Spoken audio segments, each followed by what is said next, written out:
Good morning. I just wanted to reach back out and kind of, I think it's a little bit easier to record a video sometimes than type because my fingers get a little tired. So, just wanted to reach back to you, talk to you about virtual machines. Um, so I'm just going to go by this line by line here. You asked about Chromebooks. The answer is yes and no. Okay, and your question was, can virtual machines be put on Chromebooks? In the typical fashion, the way I showed you and explained in the video, by downloading Oracle VirtualBox or VMware? The answer is no. You can do what's called a live boot, which would be when you are running Chrome OS on your Chromebook. And then in addition to that, you can, there's a way to go into the configuration and essentially download a Linux distribution and add that to it. It's very complicated for somebody that does not have a lot of IT experience. I would highly suggest against it. Um, I always can never find it. Let me see. And it's because I was in the wrong office. Now that I'm in the Slack center here, this probably costs about the same, if not less, than your Chromebook. Okay, this is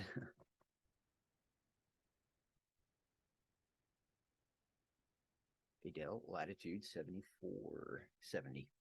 It's got virtualization. It can run Chromebook. I'm sorry. It can run virtual machines. Um, I use it. I love it. It's not as powerful as my other computer, but that's got a very specific purpose. So, to kind of summarize your question, yes and no. Um, I bought that for $150 and it's about 5 years old. I've upgraded it to 1 terabyte of storage. It's got 16 gigabytes of RAM and works great. So, yeah. But your other questions you had, um, your Chromebook is kind of out of the picture. There's some things you can download, like if you can download F Droid, because Chrome OS uses a similar. I'm pretty sure it uses. And it's been a while since I've used a Chromebook. I got rid of mine a little while back, but long story short, I believe you can download right from the Play Store. I think that's how it works.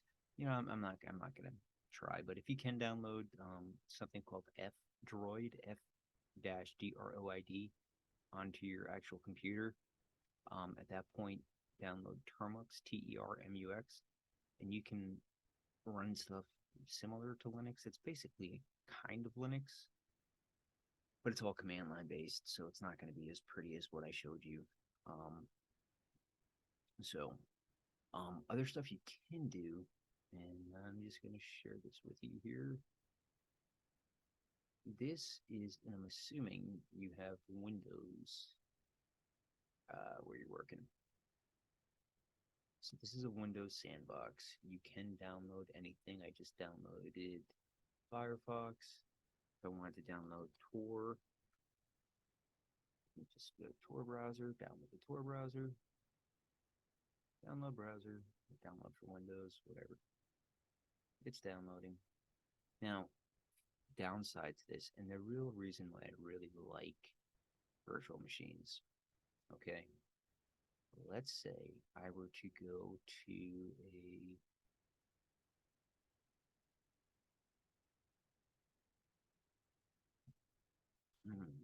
can't even think of a website that has malicious stuff on it. let's say I went to Tor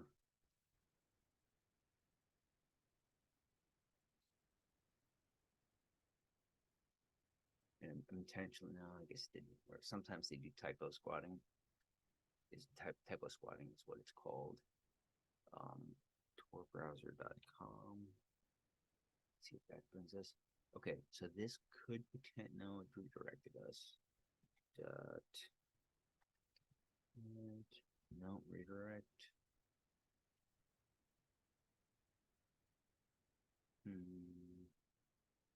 Anyway, sometimes you can get a malicious site and you can accidentally download something that you're not supposed to. When that happens, you get malware, viruses, worms with uh, running a sandbox. You can literally just close it. Are you sure you want to close the Windows sandbox? Once it's closed, everything's gone. So everything's gone now, right? Just show you that. I had Firefox downloaded on that.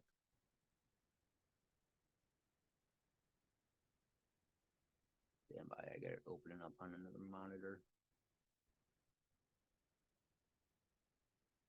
And now I'm back to a brand new, fresh version. There's absolutely no persistency though. So you start from scratch every single time. Good and bad. CSI Linux is what I kind of went over. And this is my favorite of all of them. All my virtual machines.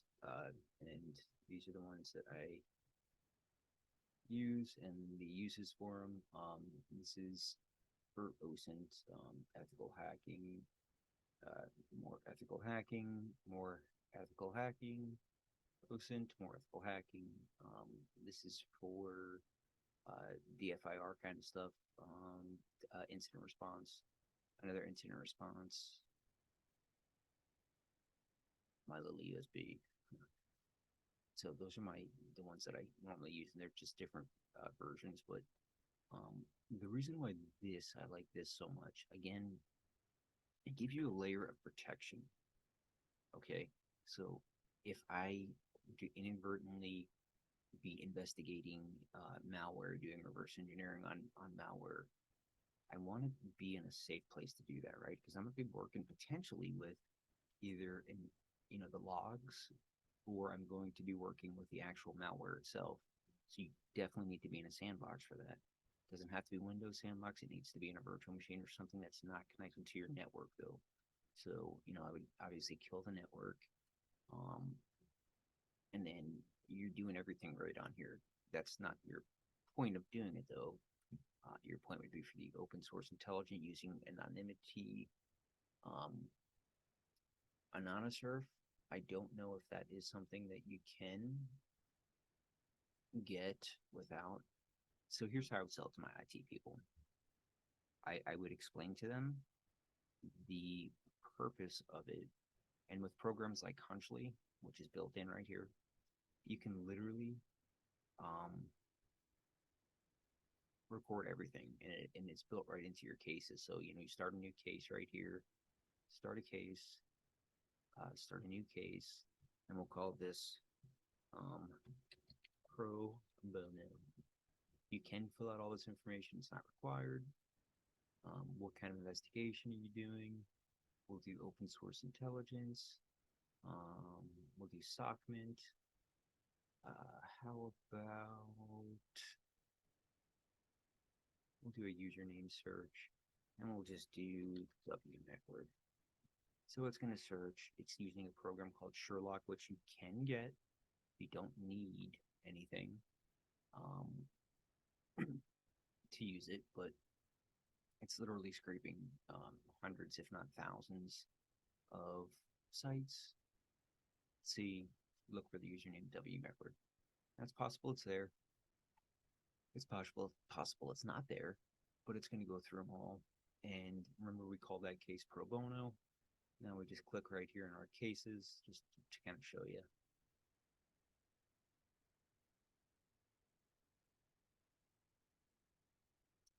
Keep in mind when you're running a virtual machine, it's not as slow as dial-up, but it can be a little slow. So we go, and what do we call it? Pro bono?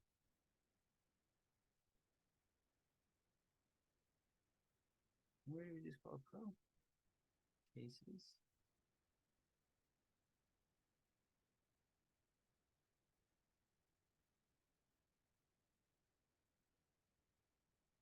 Yeah. So I guess I just called it pro. I thought I, maybe for whatever reason, because that's the only one that is modified today.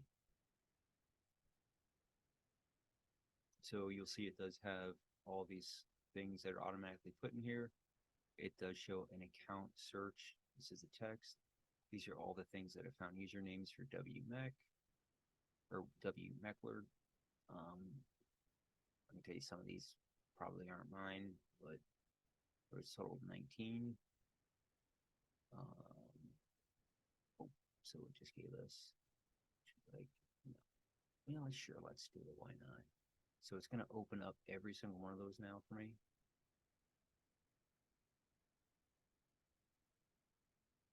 In a browser, which is probably going to kill everything. So I'm just going to stop that share. Um, so to answer your question, yes, you can um, download this stuff onto a Windows-based computer. Also, I think I may have put a little bit of confusion. Oh, this one's out of control. Shut down.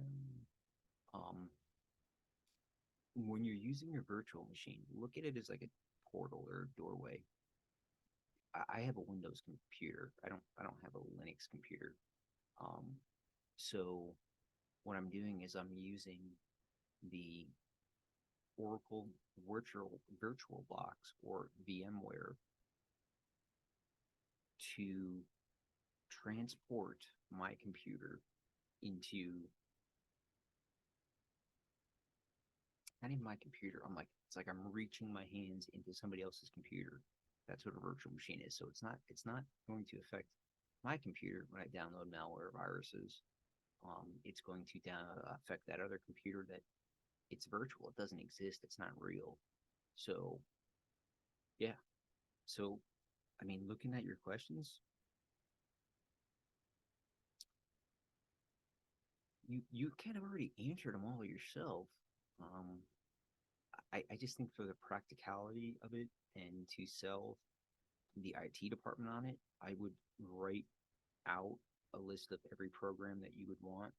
And what I would do is you can literally go into CSI Linux and write down every single program and just hand it to them. Be like, hey, I need all these installed on my Windows computer.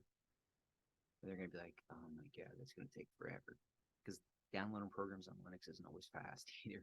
It's not as easy as just clicking and then executable file.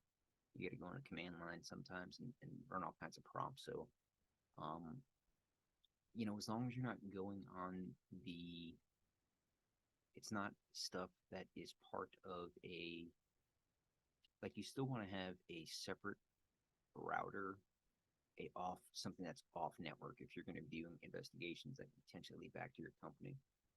Example, when I worked for, um, well, this video is going to be public, so you know where I worked for and what I did. We had a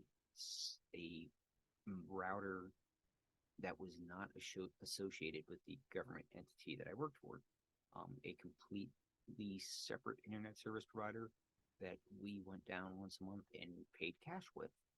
It had absolutely no connection to the um, organization I was affiliated with. It could be something you guys could do. Okay, I mean, fake names. You don't have they don't ask questions. I mean, it just has to be a smaller. You're not getting like a Spectrum or Frontier that way. But they'll do it. There's nothing illegal or about it. So yeah. Um,